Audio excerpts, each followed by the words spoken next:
Atos, capítulo 23. Paulo encarou com firmeza os membros do concílio e disse: Amigos, tenho vivido com a consciência limpa diante de Deus por toda a minha vida até este momento. A declaração irritou o sacerdote principal Ananias. Ele ordenou aos seus assistentes que esbofeteassem Paulo, mas Paulo reagiu de imediato. Deus irá castigá-lo, seu farsante. Você se senta aí para me julgar de acordo com a lei e depois quebra a lei mandando-me esbofetear. Os assistentes não podiam crer em tal ousadia. Como tem coragem de falar desse jeito com o sacerdote principal de Deus? Surpreso, Paulo respondeu: Como eu poderia saber que ele é o sacerdote principal? Ele não age como tal. Mas vocês estão certos. As escrituras de fato dizem: não fale mal de seus governantes. Sinto muito. Sabendo que o concílio era constituído dos rivais, saduceus e fariseus, Paulo decidiu explorar o antagonismo deles.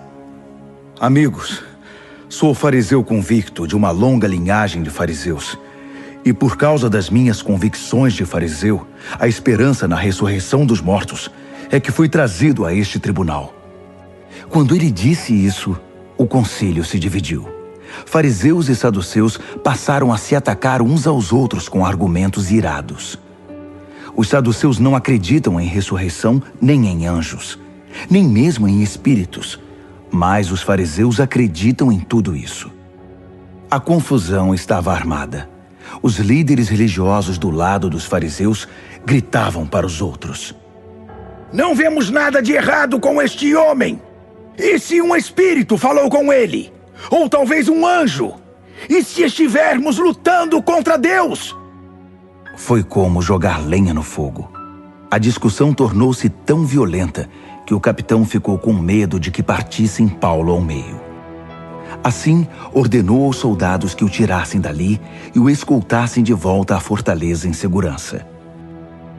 Naquela noite, o Senhor apareceu a Paulo e disse: Tudo vai dar certo.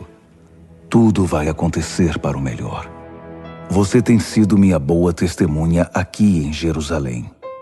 Agora será minha testemunha em Roma.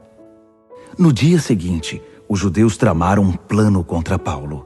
Fizeram um juramento solene de que não iriam comer nem beber até que ele estivesse morto. O pacto de assassinato foi firmado por cerca de 40 judeus e apresentado aos principais sacerdotes e líderes religiosos. Nós nos comprometemos por juramento solene a não comer nada enquanto não matarmos Paulo. Mas precisamos da sua ajuda.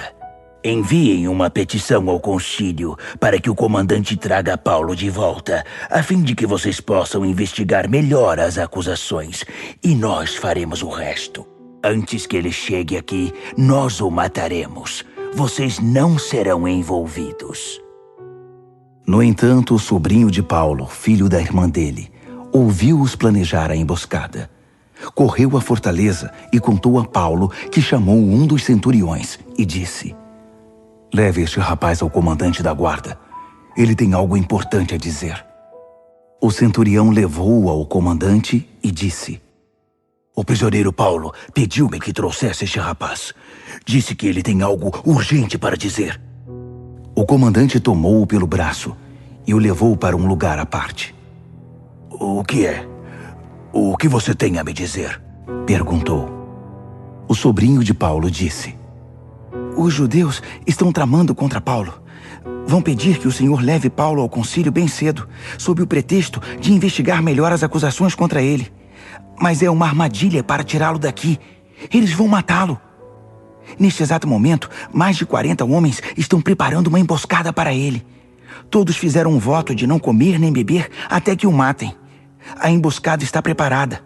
Tudo que eles estão esperando é que o Senhor o envie. O comandante dispensou o sobrinho de Paulo com a seguinte advertência: Não diga uma só palavra a ninguém sobre isso. Em seguida, chamou 2 centuriões e ordenou: Peguem 200 soldados para ir imediatamente a Cesareia e também 70 cavaleiros e 200 lanceiros. Quero-os prontos para marchar às 9 horas da noite. Vocês vão precisar de 2 mulas para Paulo e a bagagem dele. Vamos levar esse homem são e salvo ao governador Félix. Depois, escreveu a seguinte carta. De Cláudio Lísias, ao muito honrado governador Félix. Saudações. Resgatei este homem de uma multidão judaica. Eles o prenderam e estavam prestes a matá-lo, quando eu soube que ele era cidadão romano. Então enviei meus soldados. Querendo saber o que ele tinha feito de errado, apresentei-o ao concílio deles. Descobri que o motivo eram diferenças religiosas entre eles, mas nem de longe algo que possa ser considerado crime. Soube também que fizeram um plano para matá-lo. Decidi que, por segurança, seria melhor levá-lo daqui quanto antes. Por isso, eu o estou enviando ao Senhor. Avisei aos acusadores que ele está agora sob nossa jurisdição. Seguindo ordens, os soldados levaram Paulo na mesma noite em segurança até Antipátride.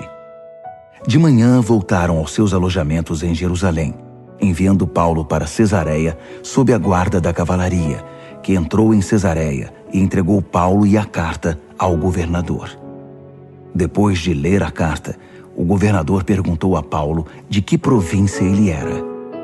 Da Cilícia, foi a resposta. Então ele disse: Vou cuidar do seu caso quando seus acusadores se manifestarem. E ordenou que Paulo ficasse detido na residência oficial de Herodes.